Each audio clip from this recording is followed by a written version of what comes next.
बयान किया गया। अब आइए सातवें इमाम का मशहूर वाक़या। अली इब्न यक़्तीन ने इमाम को ख़त लिखा कि मौला, अब जो बात मैं ज़िमनन अर्ज़ कर रहा हूँ ये आप में से किसी की भी समझ में नहीं आएगा। वाक़या अपनी जगह अच्छा है, लेकिन आप पूरा मज़ा नहीं ले सकेंगे। मेरी एज या मुझसे भी 5 साल बड़े लोगों को मज़ा आता, और वो भी अगर कराची के होते। लेकिन फिर भी मैं वाक़या पढ़ रहा हूँ। अली इब्न यक़्तीन सातवें इमाम के बहुत ही करीबी सहाबी थे, बहुत ही करीबी।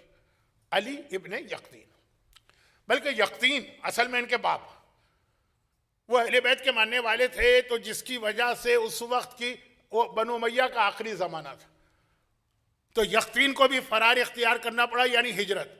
और उनकी बीवी अपने 2 बेटों को लेकर, अली और उबैदा, कूफे के रहने वाले हैं, मदीने हिजरत करके गई, छुप के रहीं। फिर बनु उमय्या ख़त्म हुए, बनु अब्बास आए, और अली इब्न यक़्तीन के ख़ानदान ने जो ज़हमतें बनु उमय्या के हाथ से उठाई, उसके बदले में बनु अब्बास ने इनको ओहदे दी। और ये थे भी बहुत ही ज़्यादा ब्रिलियंट किस्म के बच्चे।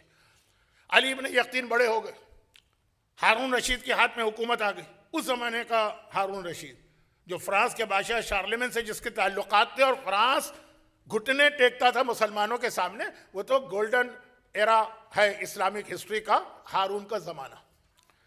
लेकिन हुकूमत चलाने के लिए उसको अली इब्न यक़्तीन की मदद की ज़रूरत पड़ी।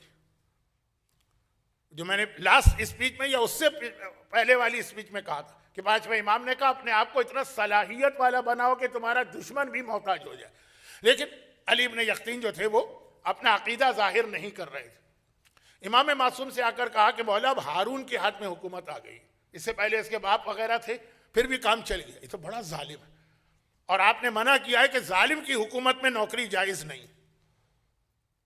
इस बारे में सबसे सख्त फतवा हमारे ज़माने के में इमाम खुमैनी का था। जालिम की नौकरी, गवर्नमेंट जॉब, सिर्फ एक आदमी को इजाज़त दी थी, मुर्तज़ा मुताहरी को। जब शाह ईरान ने कहा था मैं ये चाहता हूँ कि तेहरान यूनिवर्सिटी के आप जो इस्लामियात का डिपार्टमेंट है इसके हेड बने, इमाम खुमैनी ने कहा था फ़ौरन कबूल कर, तुम वहाँ जाकर नौजवानों को जिस तरह दीन सिखा सकोगे। तो ये तो खैर ये बहुत मशहूर वाक़या है, इसलिए इशारा काफ़ी। अली इब्न यक़्तीन बासलाहियत आदमी है, हुकूमत इतनी बढ़ चुकी है उसको चलाना। हारून ने कहा कि मैं तुम्हें अपना वज़ीर आज़म बना रहा हूँ। इमाम से कहा मौला, आप तो कहते जालिम की हुकूमत जायज़ नहीं। वो याद कीजिए, ऊँट वाले को इमाम ने मना कर दिया था अपने ऊँट भी हारून को न देना, चाहे वो हज के लिए क्यों ना जा रहा हो, जालिम की मदद। लेकिन ये बहुत तफसीली फ़िक़ी मसले होते हैं जिसके बयान का वक्त नहीं। अली इब्न यक़्तीन ने जब ये कहा तो क्या जवाब दिया सातवें इमाम ने? बहुत मशहूर वाक़या है, लेकिन एक छोटी सी बात मैं ज़िमनन बता रहा हूँ। इमाम ने कहा नहीं अली इब्न यक़्तीन, तुम ये नौकरी छोड़ के घर में बैठोगे, मोमिनों को तुमसे फ़ायदा नहीं होगा। अगर तुम इस जालिम की नौकरी करोगे वज़ीर आज़म, कितने मोमिनीन को तुम फ़ायदा पहुँचा सकते हो? एक प्राइम मिनिस्टर की पोजीशन होती है। तो तुम मोमिनीन कराम की खिदमत के लिए, मोमिन का हक कितना बड़ा है इस्लाम में, ये नौकरी कबूल कर लो। कहा लेकिन मौला ये तो आग से खेलना है, जालिम की नौकरी कबूल करना, वो तो हर किस्म के हुक्म देगा, कहाँ कहाँ उससे बचेंगे, ये आग से खेलना। इमाम ने कहा नहीं, तुम मुझसे एक वादा करो कि कोई मोमिन कभी तुम्हारे दरवाजे से खाली नहीं जाएगा। वाकया बहुत मशहूर है, मुझे खुद शर्मिंदगी है, शॉर्ट कर रहा हूँ। मैं तुमसे 3 वादे करता हूँ। नंबर 1, कितना ही मुश्किल ज़माना आ जाए तुम कभी कैद खाने की छत के नीचे नहीं जाओगे। पुराने ज़माने के हुक्मरान तो यही होते हैं ना, कि आज कोई उनके बहुत करीब है, अगले दिन उससे नाराज़ वह जेल में डाल दिया। दूसरा मेरा वादा है, तलवार की नोक कभी तुम्हारे जिस्म पे नहीं लगेगी। यह हारून वारून के लिए तो किसी आदमी को मार देना कोई बात ही नहीं। आज भी मशहद से थोड़े फासले पर वो कुआं मौजूद है जिसमें 60 सैयदों को हारून ने रातों रात शहीद करवा दिया। बहुत मशहूर वाक़या है, टाइम नहीं। पहला वादा, कभी कैद खाने की छत के नीचे नहीं जाओगे, चाहे कितने ही हालात तुम्हारे खिलाफ हो जाएं।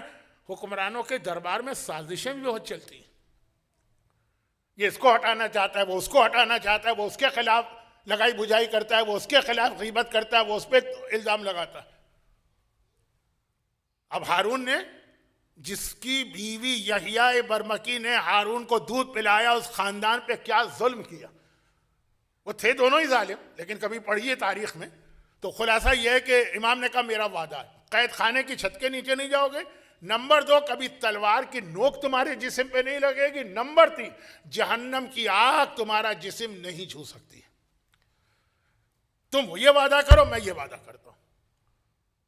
और फिर अली इब्न यक़्ज़ीन ने ऐसे किया। सिर्फ एक बार इनसे गलती हो गई। एक मोमिन इनके पास आया था, बहुत ही गरीब बेचारा, जो ऊंट चलाता था, नहीं मिले।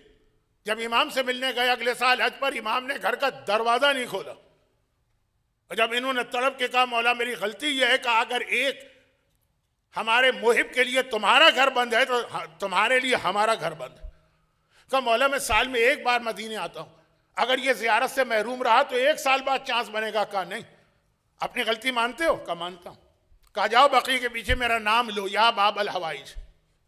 जैसे ही नाम लिया वहां पे एक सवारी तैयार आ गई, बैठे।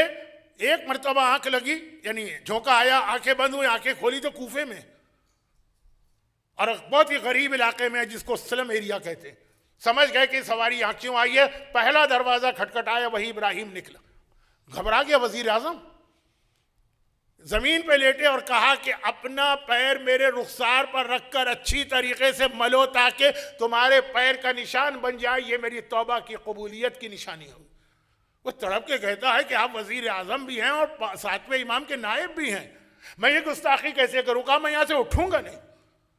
रोते रोते आखिर इब्राहिम ने अपना पैर रखा, रुखसार पे पैर का निशान बना। कौन? जो ऊंट चलाने वाला, जो सारी जिंदगी नंगे पैर घूमते हैं, कितने गंदे और कसीफ उनके पैर होते। और फौरन सवारी पे बैठा और फौरन मदीने आया। इमाम ने देखा, गले से लगा। कहा इसीलिए तुम्हारा रुतबा इतना बुलंद है, लेकिन मोमिन की खिदमत का, मोमिन की मदद का ये स्टेटस है इस्लाम।